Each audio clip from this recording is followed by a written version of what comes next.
Madame Bintou Keïta, bonjour. Bonjour. Vous allez bien? Écoutez, on peut faire mieux. Ok, et la RDC, déjà dans le souvenir?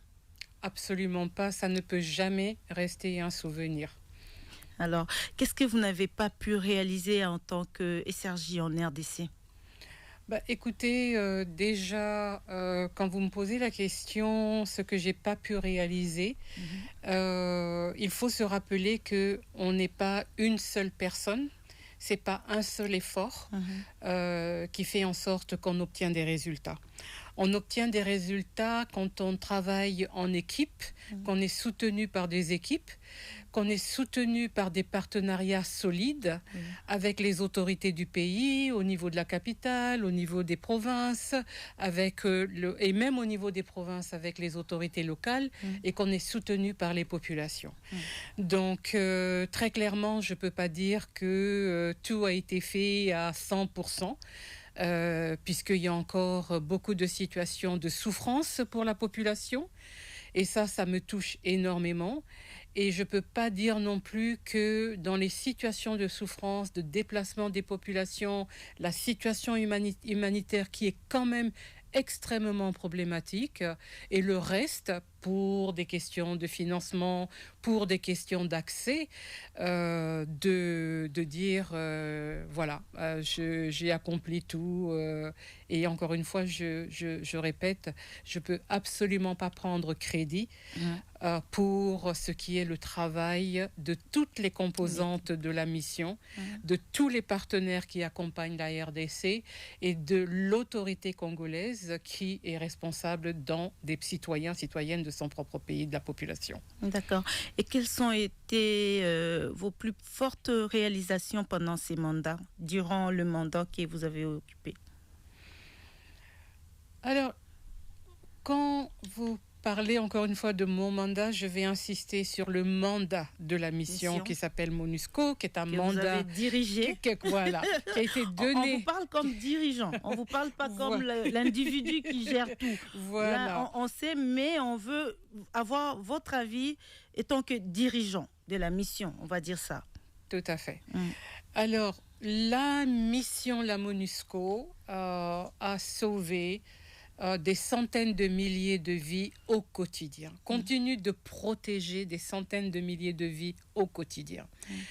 Quand on le regarde sur l'échelle de presque 5 ans que j'ai fait en RDC, nous avons des situations où nous sommes retirés des Kasaï à la demande du Conseil de sécurité avec l'accord de la RDC, du gouvernement de la RDC. Nous nous sommes aussi retirés du Tanganyika et nous nous sommes aussi retirés du Sud Kivu. Donc 2021, 2022, 2024. Okay. Et nous sommes dans 2 provinces, le Nord Kivu et l'Ituri. Sur 26 provinces du pays, c'est 2 provinces qui restent avec encore des problématiques, quand vous me posiez la première question, des problématiques de groupes armés qui ne sont pas encore complètement désarmés, démobilisés et réintégrés à l'intérieur des communautés, bien qu'il y ait un programme que nous accompagnons. Et même si c'est parmi des défis, on continue d'accompagner parce qu'il y a encore des combattants qui sont désireux de se rendre, des combattants qui se rendent. Et notre programme d'accompagnement du PDDRCS fonctionne malgré les défis actuels que les gens ne peuvent pas voir. Et si en plus on peut parler de la réalité de tout ce que la mission fait, il y a tellement d'activités, de réalisation, l'accompagnement du processus électoral en 2023, avec plus de 250 tonnes de matériel qui ont été, sur plan logistique, amenés pour contribuer à l'élection présidentielle et législative. Je peux penser aussi à tout ce qui a été fait au-delà de ce que toujours on voit, c'est-à-dire la partie militaire de la mission, mais c'est l'accompagnement aussi de la police nationale congolaise qui se fait aussi pareil au quotidien pour lutter contre la criminalité, former les personnes qui sont recrutées au sein de la police, mais c'est aussi et surtout tout l'accompagnement qu'on fait dans le domaine des droits de l'homme. C'est l'accompagnement que l'on fait avec le secteur de la justice et notamment l'auditorat militaire qui fait de l'excellent travail qui mériterait d'être beaucoup plus connu, les résultats qu'ils obtiennent, parce que les gens ont l'impression que l'impunité, c'est une impunité, il n'y a rien qui se passe, mais en fait, au fur et à mesure des années, si on regarde objectivement, l'auditorat militaire fait du très bon travail. Il y a des officiers qui sont sanctionnés, des différents grades qui sont sanctionnés pour des problématiques de conduite. Et ça, je pense que c'est important de le savoir. Heureusement que vous le dites aujourd'hui, parce que beaucoup de gens ne le savaient peut-être pas. Nous, on le sait parce que, voilà, on travaille dessus et tout. Mais bon, le citoyen lambda, peut-être qu'il n'a jamais été informé sur ça. Mais c'est quand même louable, on va dire que bravo. Mais on va dire... Mais aussi les communautés, oui. Tout le travail d'alerte au niveau des communautés pour faire en sorte qu'on puisse protéger les vies en anticipation. Vous savez, quand vous réussissez quelque chose... Personne n'en parle. Mais quand tout va mal... Mais pas nécessairement quand tout va mal. Quand une chose ne va pas bien, toute l'évaluation va se faire autour de ce qui n'a pas marché. Malheureusement. Et pas ce qui a marché. Malheureusement. Mais ça c'est une réalité qui, dans le contexte maintenant, à mon avis, devient problématique parce que ça contribue au désespoir des gens, des personnes. Quand on ne fait pas l'effort de communiquer et d'apprécier ce qui fonctionne, ce qui marche, alors tout est sombre. Et je ne pense pas que tout est sombre. Non, on n'espère pas. Vous avez engagé un processus louable pour le retour de la paix à l'est de la RDC. Maintenant que vous partez, vous pensiez que votre successeur suivra vos pas ou comment ça va se passer? Vous lui direz, je ne sais pas comment ça va se passer. Alors, puisque vous partez. Vous nous laissez en cours de chemin, on va dire. Non, je ne laisse personne en cours de chemin. Il y a un début, il y a un milieu, il y a une fin. Et je veux juste prendre l'exemple de ma prédécesseur, Madame Leila Zerougui, à qui je rends hommage, tout comme à tous mes prédécesseurs. Leila Zerougui était ici il y a quelques années, avant qu'elle ne soit revenue, comme la représentante spéciale du secrétaire général des Nations Unies et chef de la MONUSCO. Et donc, on ne peut jamais, dans cette vie, avoir ce que j'appelle des conclusions définitives sur quoi que ce soit. Et donc, dans le contexte où vous me posez la question, quelle sera la suite, je ne peux que être fière d'avoir une équipe solide au sein de la mission, du leadership de la mission. J'ai des adjoints, j'ai le commandant de la force, j'ai la responsable de la composante police qui vient d'arriver il y a même pas 2 ou 3 jours. Et j'ai plein de collaborateurs et de collaboratrices qui travaillent tous les jours, mais vraiment de façon d'arrache-pied, je vais dire, avec dévouement, et qui travaillent au-delà même de la mission, parce que, rappelez-vous, c'est chef de la MONUSCO, mais c'est aussi Nations Unies. Oui. Donc, avec l'équipe de pays des Nations Unies, tous ensemble, les chefs d'agence, etc., mais ils vont tous continuer à faire le travail jusqu'à ce que la personne qui va me succéder va arriver. Donc, il y aura une transition qui est organisée avec les adjoints. Et je crois qu'ils vont continuer à faire l'excellent travail qu'ils le font tous les jours. Il y a une continuité. Bien évidemment, il y aura un style différent. Chaque être humain est unique. Donc, il y aura une façon différente d'interagir avec les gens. Il n'y a pas un plus, un mieux, etc. C'est chaque être à sa façon d'être un leader, à sa façon d'être un manager. Et il faut accepter que c'est ça la beauté de cette vie humaine, c'est la diversité et la richesse de la diversité. Alors, la grande question pour nous, vous quittez la mission, qu'en est-il de la pérennisation de Radio Okapi? Est-ce qu'elle fermera aussi ses portes après la MONUSCO? Alors, la question de la pérennisation de Radio Okapi est un débat qui est en cours depuis plusieurs années et qui est bien avant même mon propre mandat. Oui. Parce que quand je suis arrivée en RDC, très clairement, on parlait de la transition de Radio Okapi, mais ça n'était pas encore inscrit comme un élément dans le mandat de la mission. Okay. Et je me souviens avec Christophe Boulierac, puisque c'est lui que j'ai trouvé comme chef de SCPID, de la composante communication stratégique de la mission.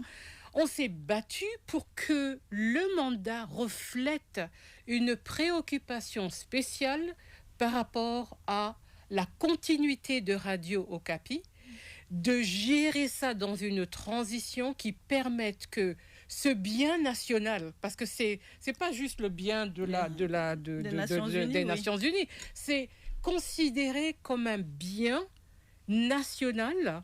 Et je l'ai senti dans les interactions avec tellement de Congolais et de Congolaises, et pas seulement à Kinshasa, mais surtout quand je suis à l'Est et où je suis allée à l'intérieur du pays, où je suis allée plusieurs fois. Et cette connexion de Radio Okapi avec les relais communautaires, mais c'est quasiment la seule qui touche l'intégralité du territoire et qu'il faut préserver. Et tout le monde est conscient, que ce soit les membres du Conseil de sécurité, l'intérieur de la mission, le leadership de la mission, tous ceux qui travaillent dans la communication stratégique sont conscients qu'il faut qu'on puisse aboutir à une continuité avec une présence nationale de Radio Okapi, communiquer avec le niveau communautaire, connecter avec le niveau communautaire, les radios communautaires, avec un esprit, et ça c'est fondamental, d'indépendance, surtout, qui traite de tous les sujets, donne la parole à tout le monde, toutes les sensibilités, parce que c'est ça une radio vivante. Oui, ça c'est vrai. Alors ce qu'on demande, c'est aussi qu'elle soit moderne, parce que les outils d'il y a 20 ans, 25 ans, c'est différent. C'est différent maintenant. Tout a changé. Alors, est-ce que tout a changé? Je pense qu'il faut garder l'humain à l'intérieur de Radio Okapi. Il ne faut pas juste que ça devienne que de la technologie. Ah, ça. Pour moi, ça, c'est fondamental. La chef est là, elle a bien entendu. Non, c'est important. Mais il faut que les programmes de Radio Okapi connectent avec la réalité d'aujourd'hui, parce qu'on a toujours cette tendance, quand on a grandi dans un système, de penser qu'il faut maintenir le système, et on oublie que la vie, c'est de la transformation, c'est du changement en permanence. Tout le jour, oui, ça c'est vrai. Puisque vous êtes sur le point de partir de la RDC, quels souvenirs emportez-vous du pays de Lumumba? Déjà, j'ai été ici quand on a ramené de façon très symbolique, mais de façon très émotionnelle, ce qui a été appelé la dent de Lumumba. Oui. De Lumumba. Ça, pour moi, c'était un moment très, très fort. Okay. Parce qu'il y avait une connexion émotionnelle avec ce retour. Mais surtout, pour moi, ce sont les interactions avec les hommes, les femmes, les enfants. Quand je suis sur le terrain, quand j'étais sur le terrain, puisque maintenant je dois commencer à parler au passé, quand j'étais sur le terrain, et de voir toute l'attente que les populations, les communautés ont envers leurs propres autorités, le gouvernement, mais aussi envers la communauté internationale, incarnée ici, beaucoup de fois, et très souvent confondue avec les Nations Unies et la MONUSCO.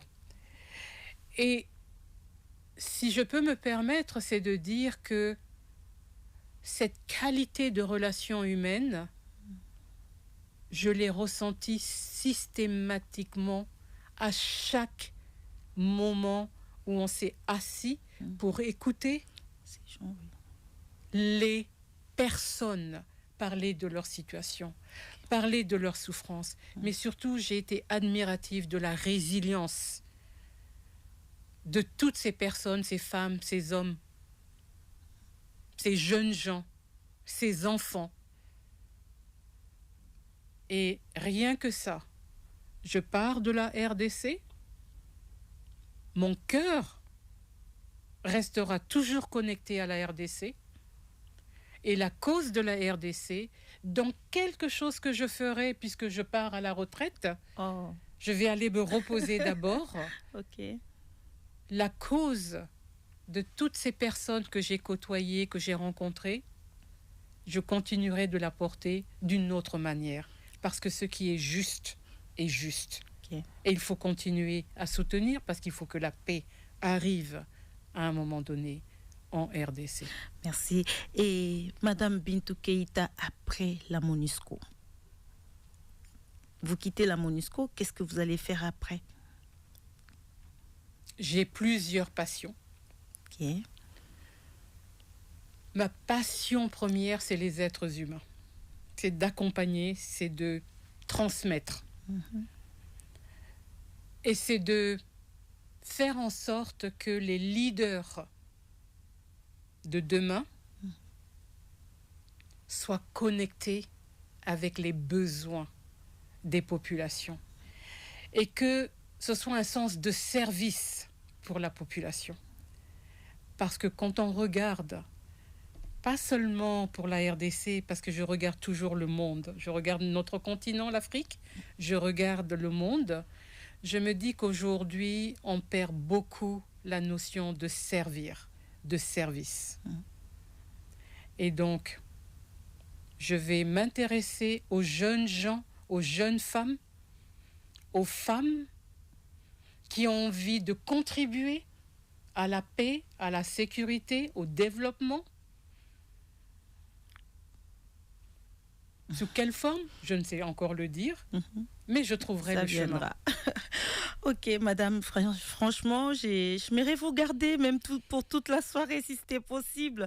Votre voix, elle me laisse abasourdie. Est-ce que vraiment, je le demande avec le main sur le cœur, vous pouvez nous fredonner quelque chose? Juste un a cappella avec votre voix. Peut-être qu'on le gardera pour notre jingle, pour l'année prochaine, qui sait? Alors, quand vous me demandez ça, j'ai un petit peu la chair de poule parce que la musique congolaise, ça fait des années que je l'entends, que je l'écoutais. Et quand j'étais dans mon premier poste au Tchad, j'avais un chauffeur qui m'emmenait, parce que dans tous les pays où j'ai travaillé, j'ai toujours été dans les endroits où même beaucoup de gens de la capitale n'ont jamais été. Et un jour, on était en chemin vers un des villages du Tchad. Je pense que nous allions à Ati. Et il m'a dit, je sais que tu aimes la musique, mais j'ai une musique que j'aimerais que tu écoutes. Je dis, ok. Et à l'époque, c'était les cassettes. Donc, il met une cassette. Et c'était Emilia Bell. Wow. Et je dis, mais c'est fantastique cette voix. Et il m'a dit, les paroles de cette chanson, on peut l'interpréter de 10 000 et une manières, mais c'est une chanson magnifique. C'est toi que j'aime et pas un autre, et je n'aime que toi. C'est pourquoi. Bravo, madame. Merci pour tout. Merci d'être toujours là pour nous. Merci d'être celle-là qui a porté son cœur, surtout pour la RDC. Et je vous souhaite bon vent pour le reste. Merci beaucoup.